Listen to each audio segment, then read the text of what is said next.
అని ఆయన కోరికని ఎక్కడో విన్నాను కొంతమంది చెప్పినప్పుడు. అంటే ఎటుకూడి వాళ్ళ సంకల్పాలని ఏదో ఒక రూపంలో భగవంతుడు ఎవరి ద్వారానైనా చేపించుకుంటాడు. లోకంలో ఏదైనా మానవాళిని పాలిస్తుంది అని అంటే మహాత్ముల అక్షరం మాత్రమే. బ్రహ్మం గారు ఒక మాట చెప్పారు, ఈశాన్యం నుంచి గాలి వస్తుంది, దాని ద్వారా కొంతమంది చనిపోతూ ఉన్నారు అని. లీక్ అవుతాయేమో, దాని ద్వారా గాలి వస్తుంది, దాని ద్వారా చేస్తారు అని. కాదు, మనందరికి తెలియకుండా కరోనా అని ఒక వ్యాధి వచ్చింది. అది ఎక్కడి వాళ్ళు అక్కడనే తీసేస్తుంది. మంచి బెల్లం 2 చేదైతాయి అని చెప్పాడు. మంచి చేడైద్దా అంటే తన గుణాలలో మార్పు చెందినటువంటి వ్యక్తులకి మంచి చెప్పేటువంటి మాట చేదు అయి తీరిద్ది. దుర్యోధన దగ్గర కృష్ణుడు కూడా చెప్పాడు మాటని, ఇలా చేయడం మంచిది కాదు, మీ వంశానికి ఇబ్బంది, మీరందరూ క్షేమంగా ఉండాలి అంటే సంధి చేసుకోండి అని చెప్పి కృష్ణుడు చెప్పిన మాట దుర్యోధనకి ఎక్కలేదు. అలానే కొంతమంది అనుకుంటూ ఉంటారు, నేను చెప్పిన మాట మంచిదే కదా, వాడు ఎందుకు వినడు అని. వాడు దుర్యోధన లాంటి బుద్ధి. మనం చెప్పినా కానీ వాడు యాక్సెప్ట్ చేసే మైండ్లో ఉండాలి.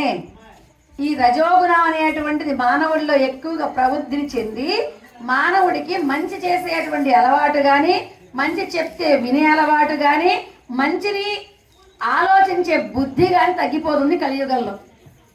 బెల్లం చేదయిద్దా? బెల్లం తింటే ఇబ్బంది వచ్చింది ఒంటికి, అందుకని చేదయిద్ది. షుగర్లు వచ్చి ఎవరికైనా అసలు ఎక్కువగా ఇప్పుడు ఉన్నటువంటి వ్యాధులు షుగరు బీపీ, అటువంటి వ్యక్తికి బెల్లం చేదే అయింది. తింటే తన ఒంటికి ఇబ్బంది కాబట్టి అలాంటి విధానాలని మార్చుకోవాల్సి వస్తుంది. అలా మనకి మహాత్ములు చెప్పినటువంటి వాక్యాలే లోకాలకు పరిపాలనగా చెందుతూ ఉన్నాయి. సుబ్బయ్య తాత గారు ఉన్నటువంటి సమయంలో ఆయనకి కొంత మజ్జిగని ఇచ్చినటువంటి ఆ గ్రామాన్ని, ఇది పల్లె కాదురా రేపల్లె అన్నాడు. పాడి పంటలకి ఆయన అన్నమాట దగ్గర నుంచి ఆ గ్రామం మొత్తం పాడి పంటలతోటి సుభిక్షంగా వెలిగింది. ధర్మారంలో ఆయన ఒక కార్యాన్ని చేద్దామని ప్రయత్నం చేస్తే అక్కడ ఉన్నటువంటి వారందరినీ, అమ్మలు చాలా మంది వచ్చారు కదా, అమ్మ రేపు మనకి ఏకాదశి పుణ్యకార్యం చేద్దాం, దానికి పాయసం పులిహార చేద్దాం, మరి భక్తులకి పెట్టాలి కదా, కాబట్టి అందరూ పాల్గొండి అమ్మా అన్నారు. మానవుడి బుద్ధి ఎలా ఉంటుంది అంటే వెనక నుంచి ఏనుగలు పోయినా ఏం పర్వాలేదు కానీ ముందు నుంచి మాత్రం చీమలు పోకూడదు. అలాంటి బుద్ధి కొంతమందిలో ఉంటుంది. ఆ గ్రామంలో కొంతమంది ఏమనుకున్నారంటే స్వామి తెమ్మన్నాడు కానీ లీటర్ 80 రూపాయలు పాలాడు చేసపోతాం అని చెప్పి పాపం కొంత పాలు కొంత నీళ్లు కలిపి, ఎక్కువగా 3 వంతులు నీళ్ళు 1 వంతు పాలు కలుపుకొని మరి పెద్దవి చేసి పాపతే అని అనుకుంటారుగా. ఏ స్వామి అంటే ఈ ఒక్క వెండి తెచ్చింది అంటాడు, ఇంకేడ బతికేది. అందుకని పెద్ద చెంబులో వాళ్ళు పాలు పోసుకొని పాప అందరు తెచ్చారట. ఆ పాలు పరవాడానికి చూడబోయేసరికి నీళ్లు తప్ప ఏం కనిపించట్లేదు. ఏవి కర్మరా నాయన, పాడింది, ఇంట్లో ఇబ్బందులు లేవు.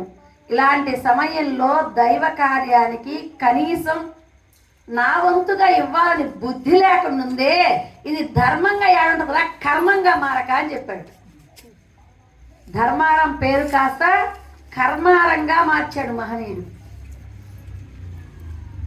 అంటే వాకుకి ఎక్కడి నుంచి వచ్చింది శక్తి? మామూలుగా ఉన్నటువంటి మానవుడు, పిల్లలు కలిగినటువంటి ఒక రైతు తాను వ్యవసాయాన్ని తాను చేసుకుంటూ ఉన్నటువంటి వ్యక్తి నోటిలో నుంచి వచ్చిన మాటకి ఇంత శక్తి ఎక్కడి నుంచి వచ్చింది?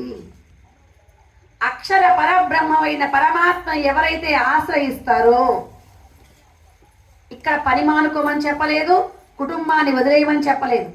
కుటుంబాన్ని సరి చేసుకుంటూ తన పని తాను చేసుకుంటూ తన పనిలో ఎలాగైతే అన్ని ఒక భాగంగా, ఇప్పుడు రైతాంగంగా ఎవరికి చెప్పే పని లేదు. పొద్దున్నే లేవాలి, ఎద్దుల్ని చూసుకోవాలి, లేకపోతే ఆడవైతే బెరగొడ్డు చూసుకోవాలి, పొలం వెళ్ళాలి, మళ్ళీ రావాలి, వాటిని చూసుకోవాలి, కుటుంబ సంయమనాన్ని చేయాలి. ఎలాగైతే చేస్తూ ఉన్నామో శ్రేయాన్ స్వధర్మో విగుణః పరధర్మాత్ అనుష్ఠితాత్ స్వధర్మే నిధనం శ్రేయః పరధర్మో భయావహ. నీ స్వధర్మాన్ని పాలించడం కూడా అంతకంటే ముఖ్యం. మన స్వధర్మం ఏంటి? మన పిల్లలను చూసుకోవడం, ఇల్లు చూసుకోవడం, ఉన్నటువంటి వాళ్ళ చూడటం కదా స్వధర్మం. ఇది స్వధర్మం కాదు. శ్రేయస్సు కలిగి